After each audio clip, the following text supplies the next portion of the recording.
పద్ధతి. రెండో పద్ధతి ఇవి నార్మల్ కాలసర్ప దోషాలు.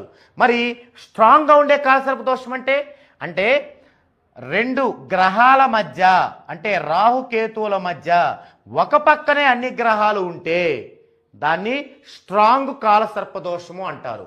ఉదాహరణకి ఇలా రాశి చక్రం ఉంటుంది, మనకి ఇక్కడ రాహు ఉంది, ఇక్కడ కేతు ఉంది, మిగతా గ్రహాలన్నీ ఇటే ఉన్నాయి, ఇంక ఇట్లేవు. దీన్ని స్ట్రాంగ్గా ఉండే కాలసర్ప దోషం అంటారు. ఇవి 12 రకాలు ఉంటాయి.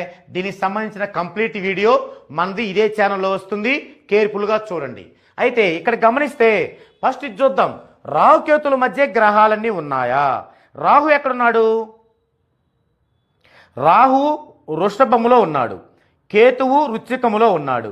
ఇక అటు ఉన్నాయి ఇటు ఉన్నాయి గ్రహాలు. సో ఇది లేదు, అంటే స్ట్రాంగ్ కాలసర్ప దోషం అయితే లేదు. ఇక ఇవి చూద్దాం. రాహు ఎక్కడున్నాడో చూద్దాం. మనం చూస్తే రాహులో 13 డిగ్రీలో ఉన్నాడు, కానీ అక్కడ 6వ భావం ఉంది, అంటే దాంట్లో లేనట్టు. సరే, దానికి ముందు 5వ భావంలో ఉన్నట్టు, అంటే రాహు ఎక్కడున్నాడు? 5లో ఉన్నాడు. మరి 5లో ఉంటే కాలసర్ప దోషం లేదు కదా.